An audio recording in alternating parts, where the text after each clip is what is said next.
So recently we have seen कि finally Rajya Sabha elections took place, बहुत से फेमस चेहरे इस इलेक्शन का पार्ट थे, right, and the NDA got a very good numbers. Now from exam point of view, क्या हमारे लिए इन नाम इंपॉर्टेंट है? नहीं, हमारे लिए जो चीज इंपॉर्टेंट है वो है राज्यसभा इलेक्शन का मेथड, उसका procedure. So welcome you all in the एकाग्र अकेडमीज यूट्यूब चैनल. और इस सेशन के अंदर हम बात करेंगे राज्यसभा इलेक्शन के मेथड की. सो इट जस्ट सीन कि बिहार, राइट, हरियाणा, ओडिशा, ये कुछ नाम दिख रहे हैं हमें यहाँ पे.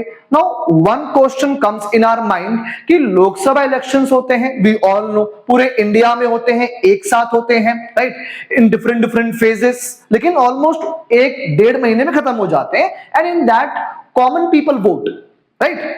लेकिन यहां पे व्हाट वी आर सीइंग कि यार हमने तो वोट दिया ही नहीं. तो वोट दिया किसने? Question number 1. And why we only have these name of selected states? So let's try to decode the same. Now जब भी हम बात करेंगे इंडिया में राज्यसभा इलेक्शंस के बारे में, तो एग्जैक्टली राज्यसभा का कॉम्पोजिशन क्या होगा? It is given in our constitution, that is in the article 80. ठीक है, the composition of राज्य सभा which says कि इसकी मैक्सिमम स्ट्रेंथ कितनी होगी?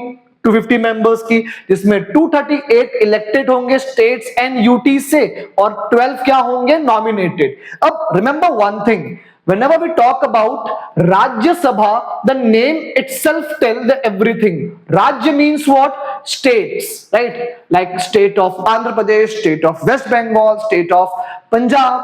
तो जैसे ही लोकसभा में we have a people's representative, in Rajya Sabha we have a states representative. मतलब ये कि इन शॉर्ट जो लोग उस पर्टिकुलर टाइम में स्टेट की विधानसभा में स्टेट की पॉलिसीज बना रहे हैं, उन्हीं के रेशियो में उस स्टेट का representation at the parliament level, that is called your Rajya Sabha.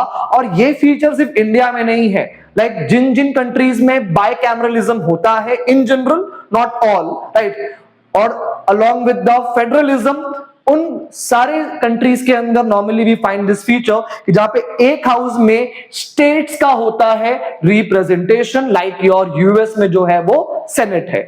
तो चलिए फिर डिस्कस करते हैं इसके बारे में और डिटेल में, राइट. अब जैसे डिस्कस किया हम लोगों ने कि राज्यसभा इलेक्शन का नेचर कैसा है, ना तो हमने वोट दिया, ना तो चुनाव पूरे कंट्री में एक साथ हुए, तो एग्जैक्टली यहां पे हो क्या रहा है? Let's try to understand it. Number 1 कि भाई ये इलेक्शंस में हम वोट नहीं करते. व्हाई? बिकॉज राज्यसभा में किसका हो रहा है प्रेजेंटेशन? स्टेट का, राइट. और स्टेट को उस समय कौन चला रहे हैं? वहां के पॉलिसी मेकर्स या लॉ मेकर्स, जो कौन है? वहां के एग्जिस्टिंग एमएलए. तो उस स्टेट के एमएलए वोट करेंगे अपने स्टेट के राज्यसभा मेंबर्स के लिए. एक क्लैरिटी मिली, ठीक है. दूसरा कि इसे हम क्या बोलेंगे? इनडायरेक्ट इलेक्शन सिस्टम, राइट, क्योंकि यहां पर लोग डायरेक्टली वोट नहीं कर रहे हैं, सिटीजंस डायरेक्टली वोट नहीं कर रहे हैं, एमएलएस वोट कर रहे हैं. एंड दिस मेथड, ठीक है, जो यहां पर वोटिंग होता है, it is called your proportional representation through single transferable vote. ठीक है. तो in the Lok Sabha we have FPTP, first past the post. ठीक है. उसके साथ प्रॉब्लम ये हो जाता है कि वहां पर जो हाईएस्ट वोट जिनका होता है दे डोमिनेट, लेकिन यहां पर इवन माइनॉरिटी पार्टी के वोट भी कैलकुलेट होते हैं. That is something a principle जिसपे ये काम करता है. अब एग्जैक्टली समझते हैं कि ये एमएलएस वोट कर कैसे रहे. ध्यान रहे one thing which we know very well कि राज्यसभा के सारे इलेक्शंस एक साथ नहीं होते. ठीक है. तो जो 238 सीट्स की बात की, ये मान लो इन रियलिटी सिर्फ कितनी सीट्स फिल होती हैं उसमें से? 233. और सारी सीट्स एक साथ फिल नहीं होती. व्हाई? बिकॉज राज्यसभा एक परमानेंट हाउस है जो कभी भी एक साथ रिटायर नहीं होता, राइट. इसके 1/3 मेंबर्स हर 2 साल पर रिटायर होते हैं और इलेक्शन भी फिर ऐसे ही टेक्स प्लेस, राइट.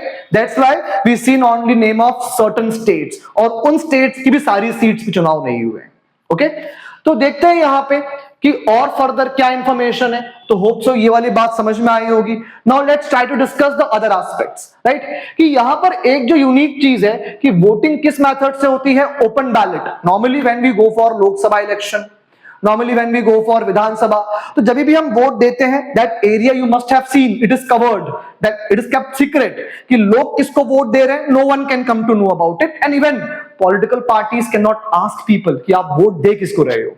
लेकिन राज्यसभा का इलेक्शन काफी यूनिक होता है, यहां पर हर एमएलए को, स्पेशली वो एमएलए जो किसी पार्टी से बिलोंग करते हैं, उन एमएलए को बैलेट पे साइन करने के बाद कि हाँ हमने वोट दिया है इस कैंडिडेट को, वो शो करना पड़ता है अपने पार्टी के रिप्रेजेंटेटिव को जो वहां सामने बैठा होता है, right. That is called the open ballot method, so that यहां क्रॉस वोटिंग ना हो, करप्शन ना हो, राइट। कि मालूम पड़ा एमएलए कांग्रेस का या बीजेपी का और दूसरी पार्टी उसको पैसे देके अपनी वोटिंग करवा ले, राइट।